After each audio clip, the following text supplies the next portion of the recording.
Muy buenos días, hermanos, ¿cómo están? Qué gusto verlos como cada domingo. Gracias. Es un privilegio el que podamos reunirnos, congregarnos, tener un lugar donde podamos alabar a nuestro Dios. Y vamos a ponernos de pie, hermanos. Quiero compartirles lo que dice Filipenses capítulo 1, 21. Yo creo que la mayoría lo conocemos. Dice la palabra de Dios: porque para mí el vivir es Cristo y el morir. ¿Por qué dice esto el apóstol Pablo? Una de las cosas por las cuales el apóstol Pablo menciona estas palabras es porque para él el vivir en esta tierra era depender de Cristo, que habla de su relación personal con Cristo. Podía soportar todo lo que le pasaba al apóstol Pablo porque Cristo estaba con él.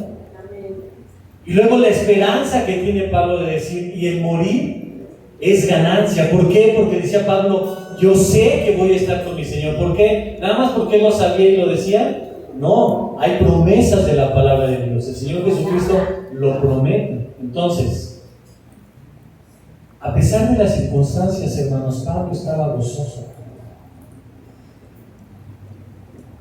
¿Cuál es nuestro objetivo de vida?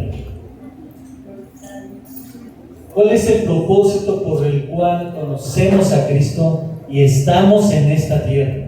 Amar a Dios. ¿Cuál es nuestra única razón de ser?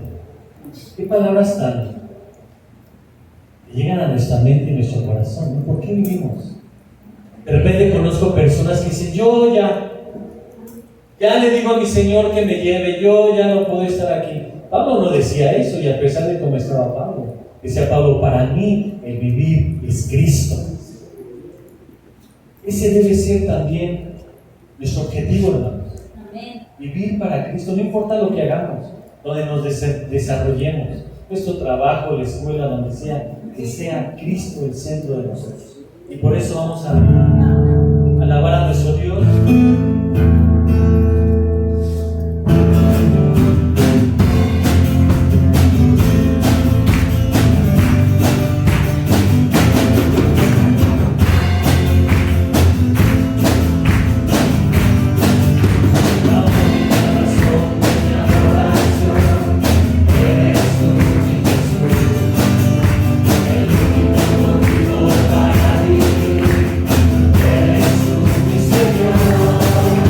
Señor,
Salmo 119, 18 dice: abre mis ojos y miraré las maravillas de tu ley.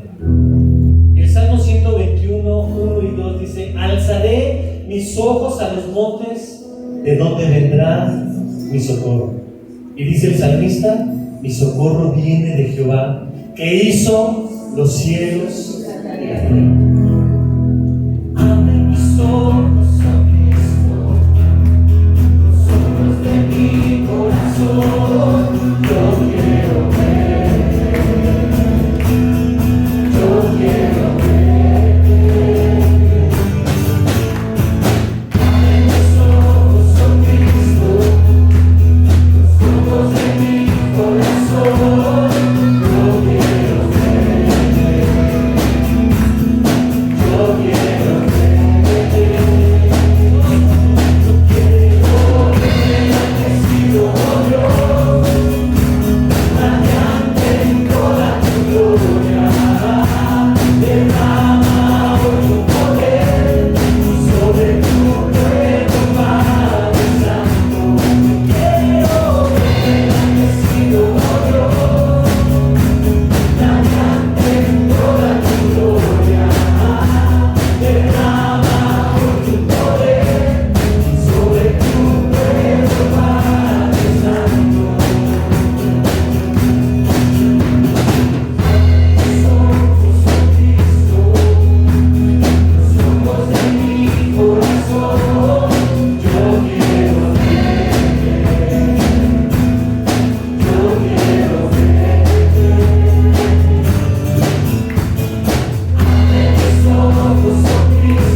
día. Dale, Gracias, Padre.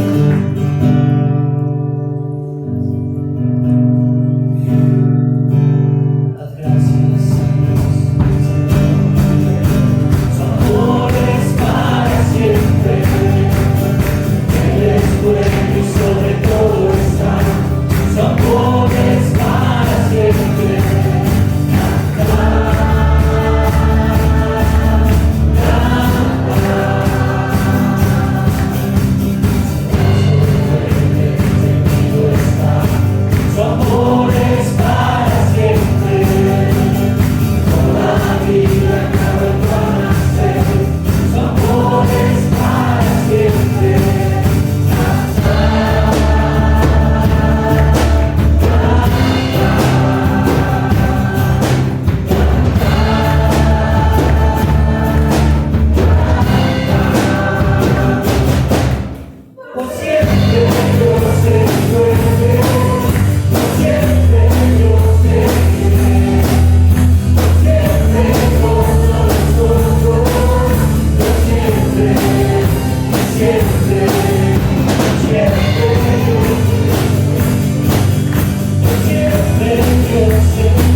grandeza de tu nombre.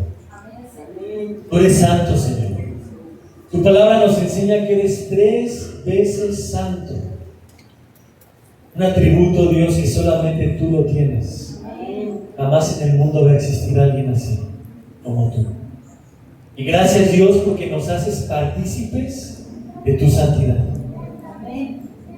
Señor, nos invitas a tu mesa. ¿Quiénes somos nosotros, Dios, para que tú nos invites y nos hagas ser parte de tu creación? Y no solo ello, Dios, sino que nos invitas a vivir contigo eternamente. Gracias, bendito Rey. Gracias por tu reino. En el nombre de Cristo Jesús. Amén. Pueden tomar su lugar.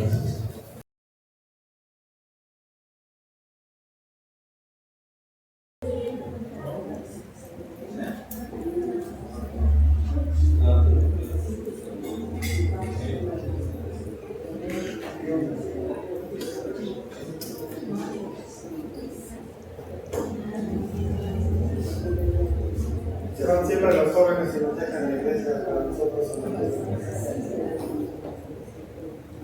Ok. Si recuerdas, la semana pasada veíamos que hay falsos maestros y falsos apóstoles en la iglesia de Corinto.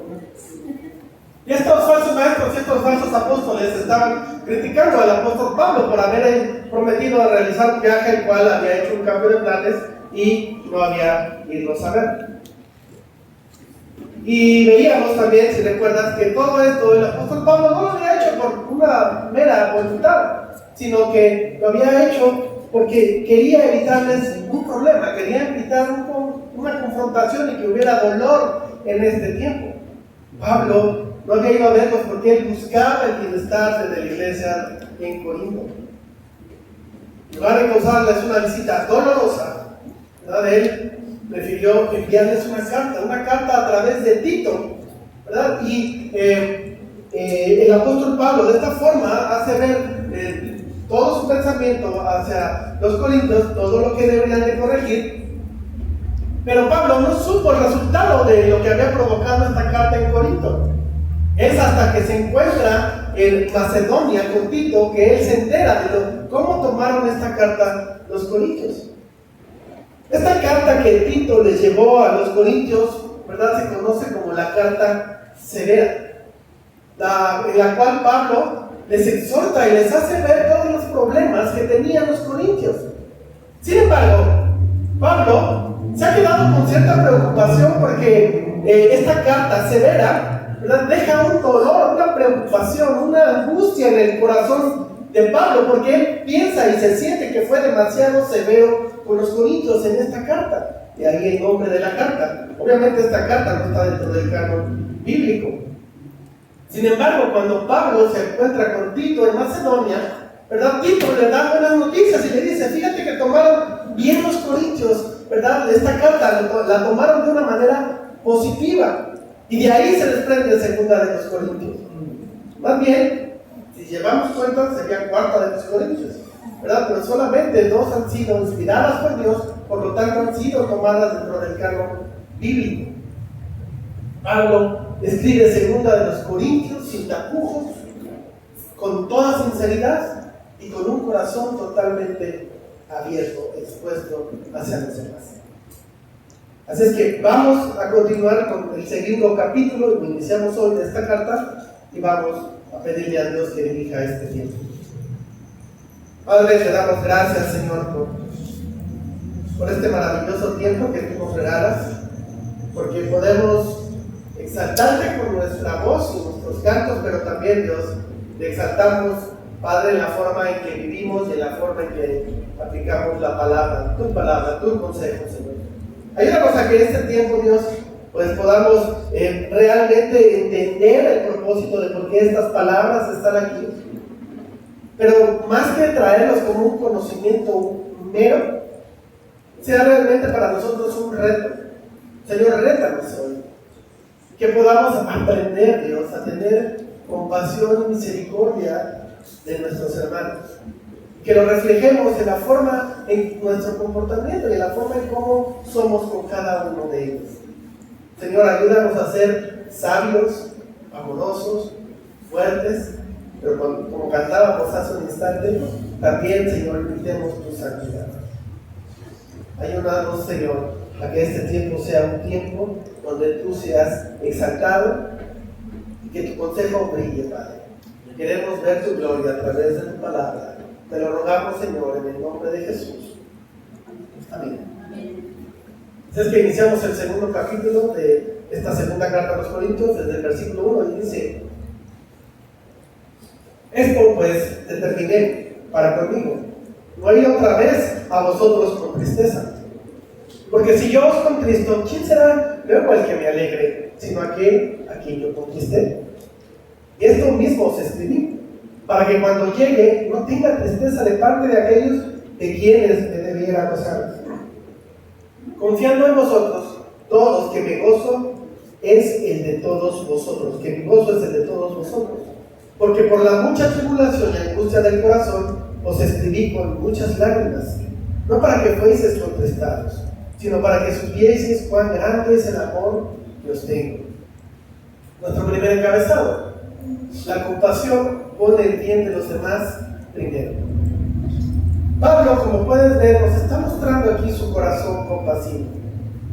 Y esto es la imitación o es el resultado del amor de Dios en nuestra vida.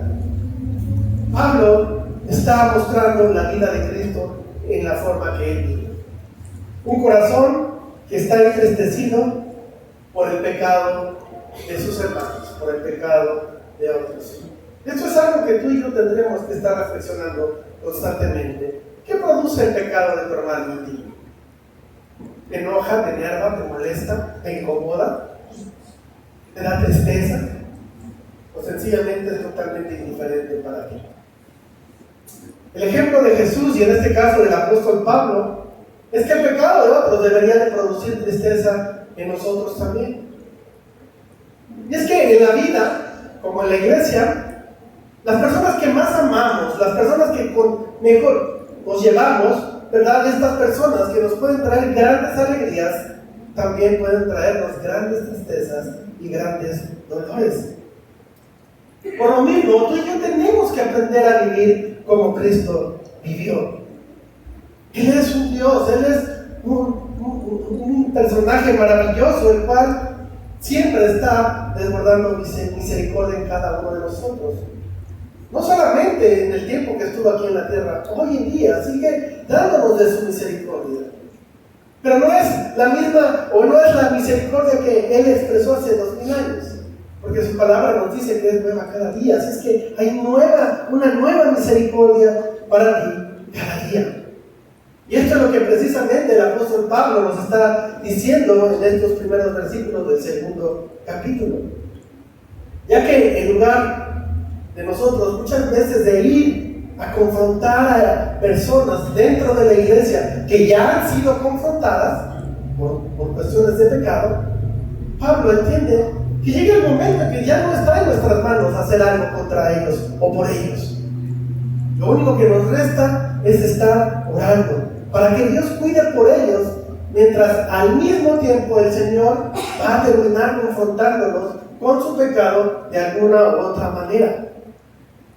Y ahí es donde tú y yo tenemos que ser misericordiosos con ellos. Y con ellos deben de ser misericordiosos con nosotros. Porque muchas veces cuando vemos a alguien que está pagando las consecuencias de su pecado, lo primero que terminamos diciéndoles: te lo dije. Yo te sabía y te dije que te iba a pasar esto y que ibas a sufrir consecuencias. Y ahí no mostramos gracia ni misericordia hacia aquellos hermanos que se han equivocado. Muchas veces, como cristianos, tristemente, ¿verdad?, nos llegamos a alegrar del fracaso de los demás. Y cuando nosotros, de alguna forma, nos regodeamos en decir: no, pues la verdad, es como si te equivocabas, es como si no era la decisión que deberías de tomar, es como yo te aconsejé bien, pero tú no me quisiste hacer caso. ¿Verdad? Eso nos llena un corazón con mucho chiste, hermano.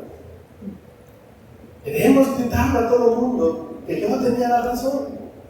Y eso hace un gran daño dentro de la iglesia. Porque en lugar de entristecernos, nos alegramos de alguna forma. Y eso le duele al cuerpo de Cristo.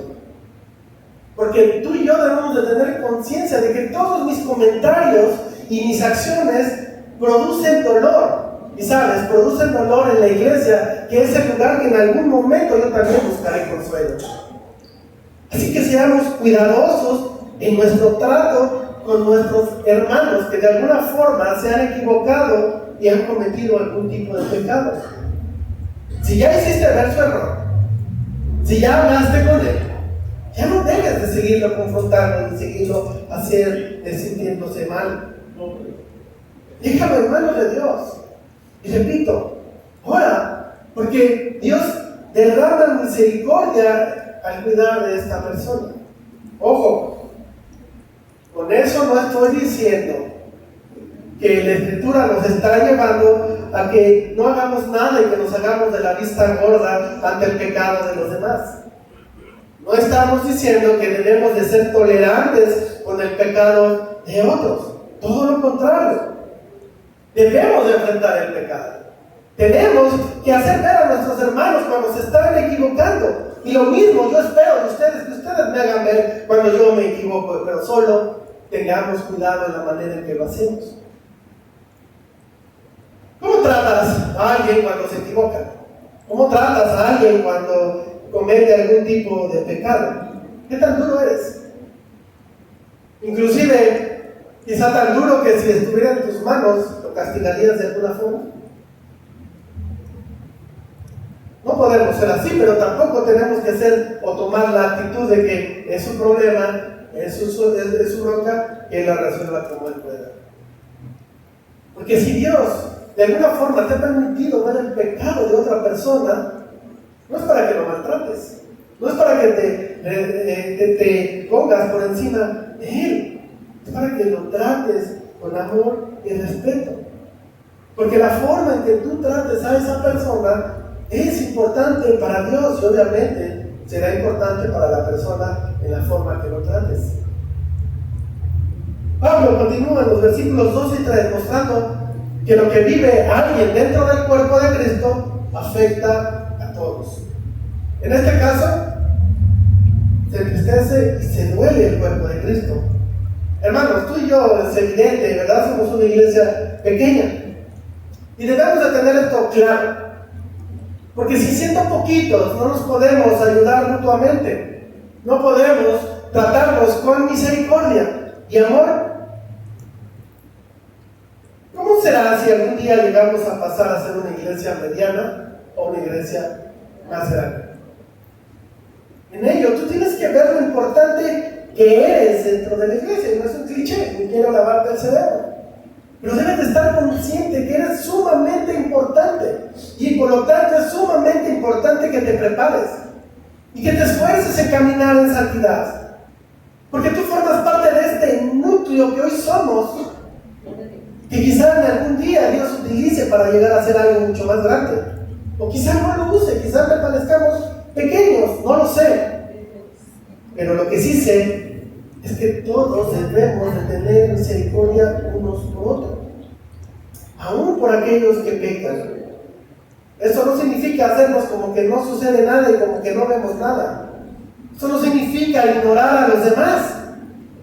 Porque cuando tú y yo ignoramos a los demás, lo único que estamos mostrando es que carecemos de amor, que hay una ausencia total de amor. Cuando nosotros no tomamos este tipo de actitudes piadosas, lo único que mostramos es falta de amor. Importante es este tema que Pablo nos está enseñando, porque para nosotros, ¿verdad?, siempre debemos de tener el enfoque de restaurar, y no solo de ir y señalar a aquel que está pecando. Cuando tú y yo vemos el pecado de alguien y nos acercamos hacia esta persona, debemos de hacerlo para que él entienda y para que él vea su error. Pero nuestro objetivo no debe de ser el hacerle sentir mal. Nuestro objetivo debe de ser que esta persona sea restaurada. Y esto es lo que hizo el Señor con cada uno de nosotros. Dice la Escritura que cuando aún éramos pecadores, Cristo murió por nosotros. Es decir, cuando cada uno de nosotros actuaba de una manera que ofendía totalmente a Dios, en lugar de venir y destruirnos, Él vino a restaurar nuestra vida y restaurar nuestra relación con Él mismo. ¿Por qué? Porque nosotros estamos totalmente imposibilitados para poderlo hacer. ¿Sabes? Esa restauración vino por parte de Dios por su gracia a través de la fe. Y esto es un regalo que tú y yo hemos recibido. Porque nosotros no podíamos llevar a cabo nuestra propia restauración. Pero hoy sí somos responsables de ayudar a otras personas a que sean restauradas por el Señor. Hermanos, el pecado duele. Pero no solamente le duele a la persona que le comete, sino inclusive a todas las personas que están en su entorno. Y esto es lo que precisamente Pablo está experimentando, ¿verdad? Y por eso dice que ha llegado a las lágrimas. Pero vemos aquí cómo debe de ser la compasión que nosotros practiquemos, donde la verdadera compasión pone por encima el bienestar de las otras personas, por encima del nuestro. Nuestra primera preocupación no debemos de ser nosotros mismos, deben de ser nuestros hermanos. Esto significa realmente amar a tu prójimo. Y esto, hermano, el decirlo para mí es bien sencillo. Y yo sé que ustedes son bien inteligentes y lo entienden bien fácilmente. Pero aplicarlo, eso es lo que lo hace complicado. Pero ¿sabes por qué se nos complica? Porque nuestra tendencia es ser indiferentes a los demás. Y eso es algo con lo que tú y yo tenemos que luchar. ¿O tú crees, hermano, que esa persona que quizá en algún momento ha pecado contra ti, se levantó en la mañana pensando, ¿cómo lo molesto? ¿Cómo lo hago enojar? ¿Cómo puedo cometer un pecado en contra de él? Obviamente no es así. Son situaciones que se van dando durante el día, ¿verdad? Porque normalmente tendemos a ser personas que no manejamos bien muchas veces nuestra expresión, nuestras conductas, nuestras acciones. Y este tipo de cosas son las que terminan afectándonos unos a otros. Es decir, cuando alguien peca contra ti, créeme que no lo hace de mala voluntad. La mayoría de veces, y el gran número de veces, es por la inmadurez que todavía vivimos. Y porque esa inmadurez nos lleva a no tener el dominio propio de nuestras personas. Y por eso hay personas que pecan contra ti. Y es precisamente esta inmadurez la que debe de ser tratada en la iglesia. Pero si tú y yo no tenemos compasión de los demás y lidiamos con esta situación de una mala manera, ¿verdad? Esto que es lo único que va a provocar irritación y quizá estaremos llegando hasta la amargura. Porque solamente te estás enfocando en la persona que te afectó, pero no alcanzamos a ver cómo esa persona necesita de una manera desesperada el amor y comprensión del Señor. No importando el nivel de afectación que esta persona te haya hecho. Siempre el amor de Dios va a llevar al ser humano al arrepentimiento. Esa es la bondad de Dios que nos atrae hacia Él. Imagina el Señor enojado con nosotros por nuestro pecado. Bien podría venir y destruirnos, ¿verdad? Y decirnos, ¿sabes qué? Envía a mi hijo a morir por ti y tú no has cambiado. Tú sigues igual y te profesas creyente. Y en realidad no lo eres. Y por eso voy a acabar con toda la humanidad y voy a hacer una nueva humanidad. De alguna forma, si recordamos el diluvio, esto ya lo hizo el Señor. Pero ¿sabes? Él no lo hace. ¿Y por qué no lo hace? Porque te ama. Y porque decide mejor tratar con cada uno de nosotros, recibiéndonos tal y como somos, con el objetivo de cambiarnos para mejorar. Y esto es lo que tú y yo tenemos que imitar del Señor. Trabajar con aquellos que pecan contra nosotros para que todos terminemos mejorando. Pero a veces ese es el problema, ¿verdad? Que no queremos inmiscuirnos con los demás, no queremos trabajar porque sabemos que eso es algo difícil. Y lo complicado que es involucrarnos en la vida de otros. Porque muchas veces terminamos involucrados emocionalmente con los demás. Y por ello decimos, ¿sabes qué? Mejor de lejitos. ahí estaré orando por ti. Pero sabes, eso es solamente una parte. El orar por las personas es solo una parte. La Escritura también nos lleva a involucrarnos con los demás. Y dice Pablo que eso quizá te llegue a costar lágrimas. Pero sabes, la verdad no causa más daño. Duele, pero no causa más daño. Isaías 42:3 nos enseña lo siguiente: no quebrará la caña cascada, ni apagará el pabilo que humeará. Por medio de la verdad traerá justicia. Es decir, algo que ya está doblado, algo que ya está cascado, que está maltratado, no necesita que llegues y lo maltrates más. ¿Verdad? O una vela, un pabilo que está por apagarse, ¿verdad? Y que ya está a punto de extinguirse, no necesita que llegues tú y le des una sopladita para que termine de apagarse. Aquello que está doblado, que está maltratado, que necesita ser restaurado, eso es lo que necesita que hagas, que lo restaures. Y aquella vela, aquel pabilo que se está extinguiendo, lo que necesita es que llegues a ayudarle a que nuevamente se prenda, ¿verdad? Y vuelva a alumbrar. Esto es lo que Isaías está diciendo al pueblo de Israel. Y esto es algo que tú y yo tenemos que aprender y debemos llevar a la práctica entre nosotros como iglesia. Versículo 5. Pero si alguno me ha causado tristeza, no me la ha causado solo a mí, sino en cierto modo, por no exagerar, a todos nosotros. Le basta a tal persona esta reprensión hecha por muchos. Nuestro segundo encabezado: la compasión corrige y no destruye. Y esto es lo que Pablo nos estaba mostrando, ¿verdad? Todo aquel que es compasivo, todo aquel que ayuda a corregir y ayuda a restaurar a su hermano para poder otorgarle el perdón, ¿verdad? Pablo menciona que esto no debería de ser un problema, y mucho menos lo tenemos que minimizar haciéndolo un problema minúsculo. No es que sea un problema familiar donde solamente está afectando a algunos cuantos. Este problema llega a afectar a gran parte de la comunidad de la iglesia. Pero dice Pablo, el castigo que ustedes ya le pusieron ya es suficiente. No tenemos que seguir golpeando a la persona que ya ha sido castigada por ustedes. Se sabe que en la época medieval, ¿verdad?, cuando había penas menores, uno de los castigos que se hacían era ponerles un cartel, ¿verdad?, y andar caminando por la calle o por la ciudad, por el lugar, mencionando el motivo por el cual habían recibido esa pena, de manera que quizá te encontrabas en la calle caminando personas con un cartel que decía por ratero, por adúltera.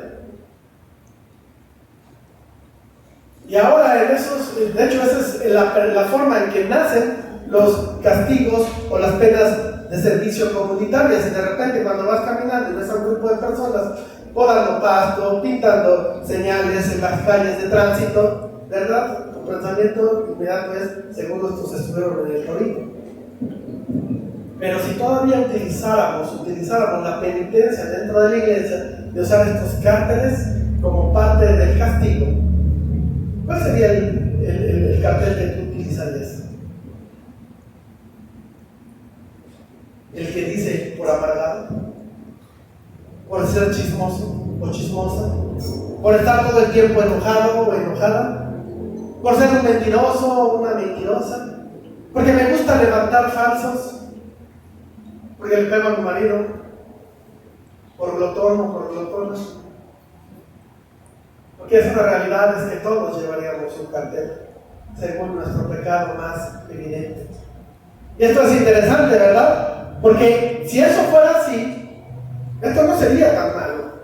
Porque esto nos ayudaría a no sentirnos más malos que los demás, ni tampoco a sentirnos más buenos que otros, porque todos usaríamos un cartel.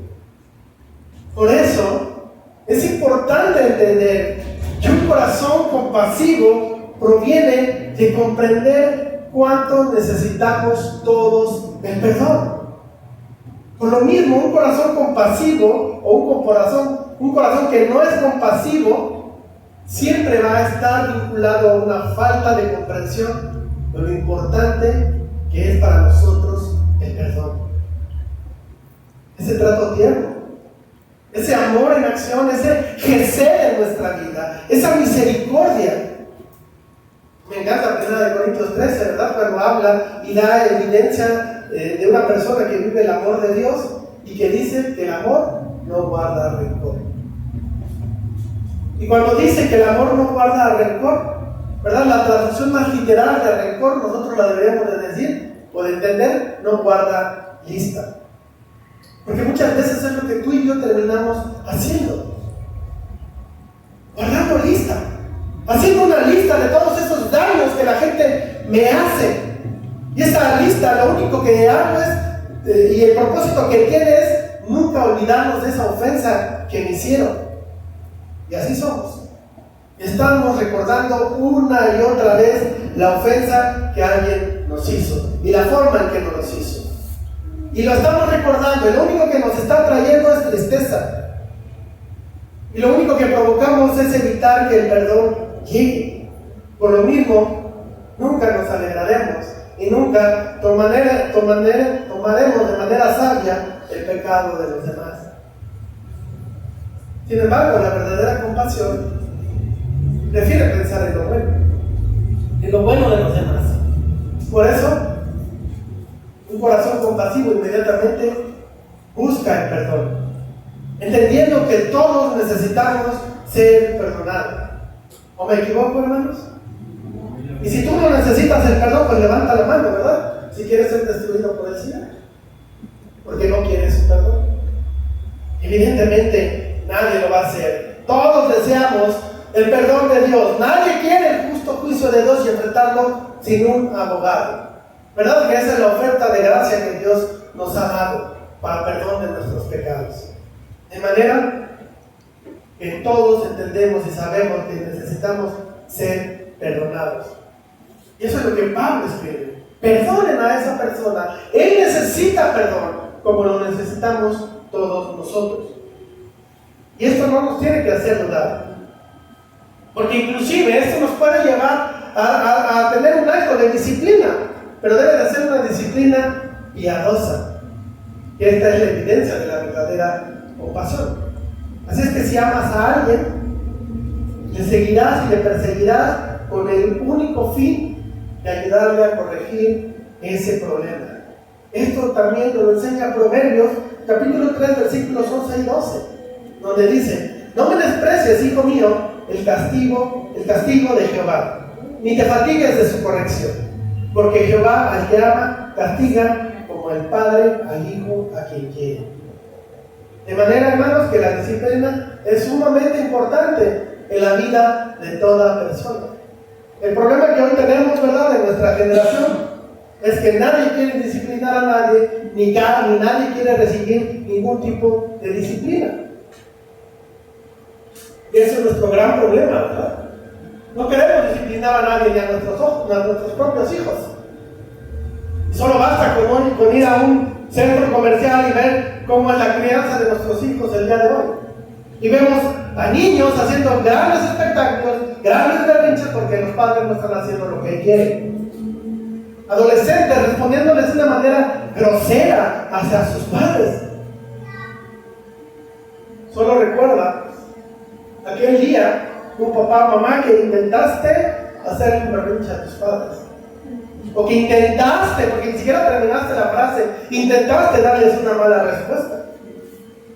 Y con eso no estoy diciendo que los eduquemos como nosotros fuimos educados, ¿verdad? Que golpeemos a nuestros hijos. Pero sí deben de entender que no siempre tienen la razón. Por lo mismo, no deben de salirse siempre con la suya. Por lo mismo, dentro de la disciplina muchas veces hay castigo. Pero después del castigo tenemos que ser amables, suaves. Y esa es la forma en que disciplinamos, o deberíamos de disciplinar a nuestros hijos. Primero el castigo y después el apapacho. Cuando me ha llegado a tocar tener que tratar asuntos de disciplina dentro de la iglesia, la primera cosa que tenemos que hacer es, si esta persona está desarrollando algún tipo de labor o de trabajo dentro de la iglesia, bueno, es quitarles esa responsabilidad. Y muchas veces esta parte no se entiende. ¿Y por qué se tiene que hacer así? ¿Qué significa pecado? La palabra como tal, ¿qué significa? Y la traducción más literal que nosotros podemos entender es errar en el blanco. Eso es lo que significa.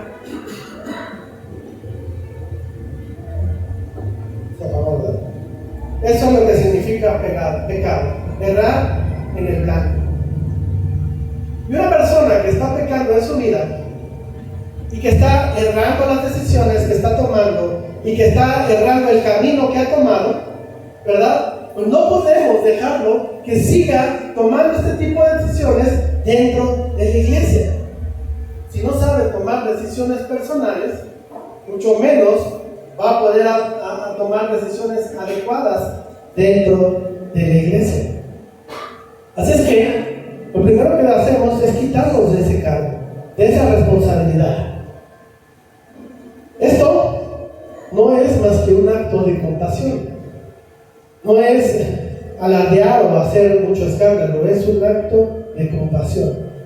Para evitar que haga daño o que siga haciendo daño dentro del ministerio que esta persona desarrolla. Y de esta forma hacer daño a los demás. Generalmente este tipo de situaciones la gente no lo comprende, ¿verdad? Y de cada 10 casos que toca aplicar disciplina, 9 terminan yéndose de la iglesia. Y el que se queda, lo único que se queda es estar ocasionando problemas mayores. ¿Sabes por qué no nos gusta la disciplina? Porque le hemos puesto un alto precio a nuestra paz. Y buscamos nuestra paz sobre cualquier cosa. Y esto es precisamente algo que no nos enseñan las Escrituras. No debemos de ser suaves, pero tampoco duros. Y con esto terminar provocando mayores problemas a los que ya existen. Santiago capítulo 3, versículo 13 al 17 ve lo que nos dice. ¿Quién es sabio y entendido entre vosotros? Muestre por la buena conducta sus obras en sabia mansedumbre. Pero si tenéis celos amargos y contención en vuestro corazón, no os jactéis ni mintáis contra la verdad.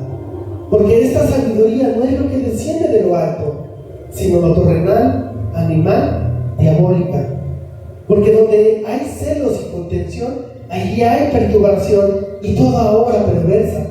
Pero la sabiduría que es de lo alto es primeramente pura, después pacífica, amable, benigna, llena de misericordia y de buenos frutos, sin incertidumbre ni hipocresía. Por lo tanto, nosotros no podemos terminar buscando una disciplina que termine causando daño. Y ahorita sería excelente, ¿verdad?, que pudiéramos terminar leyendo Mateo 18, pero pues obviamente por razones de tiempo no lo podemos hacer. Así es que tienes tarea esta semana y deberías de estar leyendo Mateo 18, deberías estar haciendo tus devocionales durante la semana con este capítulo, leerlo con calma, meditarlo en casa, y ahí vamos a aprender cómo lidiar con los problemas que pueden darse dentro de la iglesia. Pero lo que sí les voy a dar son los 4 pasos que Mateo 18 nos enseña. Pero empezando primero por el contexto. ¿Y por qué es importante el contexto? Que está en el versículo 2, ¿verdad? Porque vemos a Jesús hablándole a sus discípulos y en medio de ellos pone a un niño. Y les dice a sus discípulos: al menos que no seas como uno de ellos, refiriéndose al niño, no podrás entrar al reino de los cielos. ¿Y por qué es importante el contexto? ¿Y por qué es importante mencionar esto? Porque Jesús les está poniendo un ejemplo vivo. Y un niño es fácil de perdonar, porque entendemos que es una persona que está creciendo y le falta madurar. Y por lo mismo, para nosotros perdonar no es fácil. Pero sabes, si tú alguna vez le has pedido perdón a un niño, es tan fácil que un niño te perdone. Tienen el perdón en la boca. Y por eso Jesús se los pone como ejemplo, y por eso se los pone en medio de ellos, para empezarles a hablar de este tema. Y el primer paso, y lo primero y único que tienes que hacer es ir con esa persona, pero con un corazón de niño, ¿verdad? Buscando el perdón y perdonar a la persona. el único propósito es restaurarlo.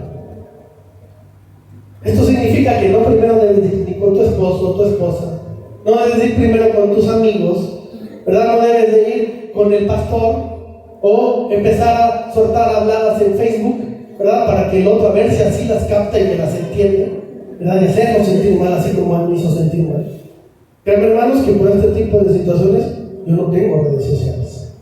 Algunos saben mi historia, saben que tuve un problema con un pastor y que le encantaba estarme mandando recados por Facebook, y por eso terminé eliminando las redes sociales. No me dejaban nada edificante. Y vas con esta persona que te ha ofendido, y nuestro único deseo es solucionarlo, que la relación se restaure. Si todo sale bien, ¿verdad? Y el problema se soluciona, nadie más va a salir afectado y todos terminamos ganando. Pero vamos a pensar, conforme lo pone la escritura, de que esta persona no entiende, que esta persona está terca, que no quiere pedir perdón, que no acepta su culpa y que está reacia.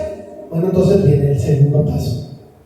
Y es, si no se resuelve nada, haz que dos personas importantísimas, neutrales, te acompañen. ¿Y por qué es importante?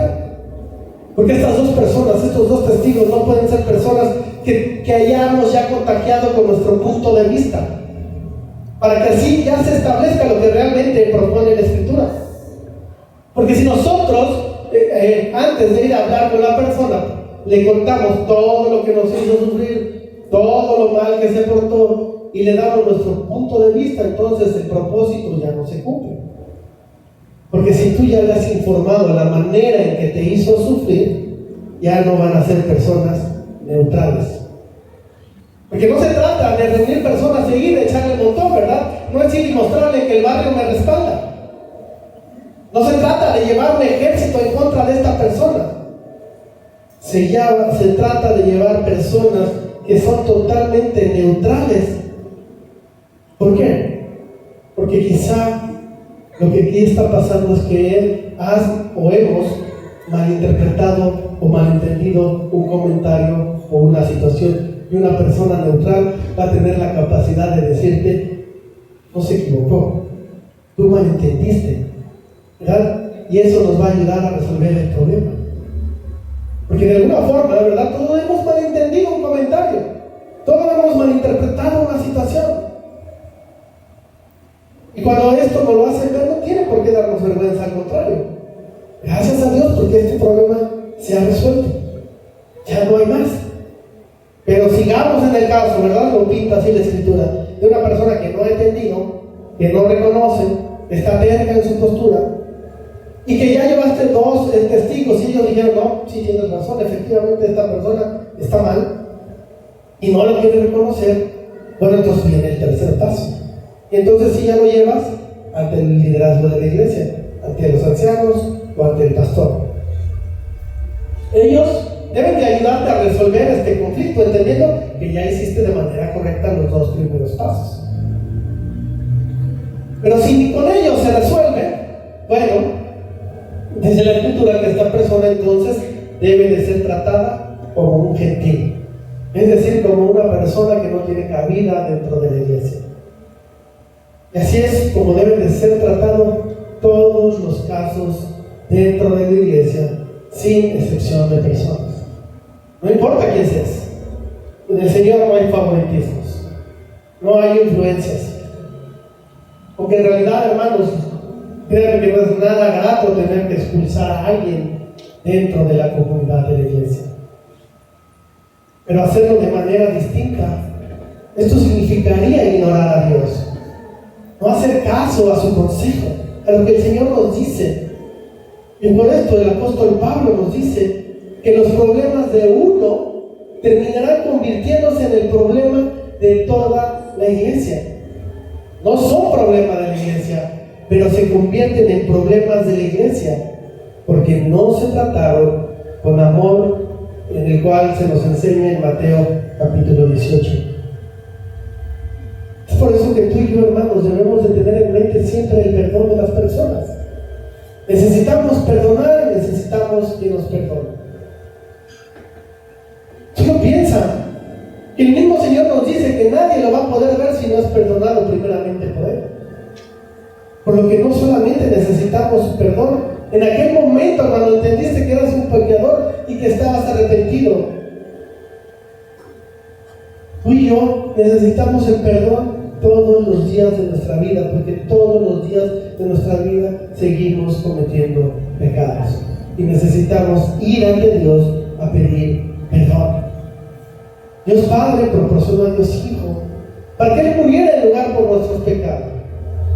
Pero si nosotros vamos a rechazar ese perdón, no queremos el perdón de Dios, cada día que me equivoco al pecado, entonces está en duda mi verdadera conversión. Necesitamos decirle al Señor: necesito de tu perdón en todo momento. Solo piensa en la cruz, piensa en el Señor crucificado, diciendo sus últimas palabras: Señor, perdónanos porque no saben lo que hacen. Intercediendo por nosotros. Y bien pudo haber dicho: mira aquel cómo se está equivocando, mira este otro lo que está pensando, mira este está más preocupado por otras cosas que por lo que está viendo. El perdón es fundamento de la verdadera piedad, y esta debe de ser ejercitada en nosotros. Pablo tenía muchas razones para estar enojado por todas las cosas que le habían dicho, por todas las cosas que se habían inventado en contra de él. Pero está ahí el carácter de Pablo, que decide perdonar según el tamaño de su amor por los demás. Es algo que tú y yo debemos de imitar. Así debemos de ser tú y yo como creyentes. La capacidad de perdonar a nuestro hermano al pecar contra nosotros jamás debe de superar nuestra capacidad de perdonarle. Ese es el carácter del Señor. Versículo 7. Así que al contrario, vosotros más bien debéis perdonarle y consolarle, para que no sea consumida de demasiada tristeza. Por lo cual os ruego que confirméis el amor para con él. Porque también para este fin os escribí, para tener la prueba de si vosotros sois obedientes en todo. Y al que vosotros perdonáis, yo también. Porque también yo lo he perdonado, si algo he perdonado por vosotros, lo he hecho en presencia de Cristo, para que Satanás no gane ventaja alguna sobre nosotros, pues no ignoramos sus maquinaciones. Nuestro último encabezado: la compasión restaurada. Pablo está mostrando su corazón lleno de compasión y nos enseña la importancia que tiene el perdonar por el bien de la misma persona la cual cometió ese pecado. Entendiendo, ¿verdad?, que todos cuando nos equivocamos y pecamos, sufrimos. Esto lo que terminará haciendo es confirmar el amor hacia nuestro hermano y será para el bien de la iglesia. Hermano, nunca ha llegado el momento que te sientes tan mal, pero tan mal, por cargar esa culpa, ese lastre tan grande de culpa, por ver la manera en que tan equivocadamente decidiste, tan equivocadamente te comportaste, y te sientes tan mal que si alguien llegara y pusiera otra piedra por encima de ti, esto te aquejaría. ¿Es por qué tenemos que ser muy cuidadosos en no poner más piedras sobre alguien? Alguien que ha sufrido derrumbes en su vida. Por eso nosotros debemos de ser muy cuidadosos y no debemos ser tan fáciles de agarrar y empezar y querer lapidar a una persona cuando vemos que éste se equivoca. Nosotros tenemos que ayudar a levantarles de sus propios escombros. En este caso, Pablo está hablando de una persona en particular, una persona que se sabe era un discípulo de él, pero que lo había traicionado, había hablado mal de Pablo con el fin de destruir su reputación. Y Pablo escribe a los corintios: confirmen el amor hacia esta persona. Y esto servirá de prueba para ver qué tan obedientes son ustedes. Interesante, porque Pablo lo que les está diciendo a los corintios es: según el amor que ellos puedan mostrar por el pecador, llegarán a mostrar si son verdaderos creyentes, según el amor que Dios ha derramado en cada uno de los corintios y en cada uno de nosotros también. De manera que la fe es evidente en una persona según la forma y las veces que perdona. Pablo no se está eximiendo de ello. Él es el primero en perdonarle por el hecho de que Pablo no quiere que esta persona sufra más dolor y que tampoco se sienta mal por haber pecado en contra de él. Así es que les dice Corintios: ustedes no terminen rompiendo el ya magullado corazón de este hermano. Confíen en el amor por él, porque eso también nos afirma en el amor de Dios y en el amor a su reino, porque Dios es amor. ¿Sabes? Por esta razón la iglesia del Señor no puede ser poco amorosa, por lo que su amor debe de estar impregnado en todas las cosas que tú y yo hacemos.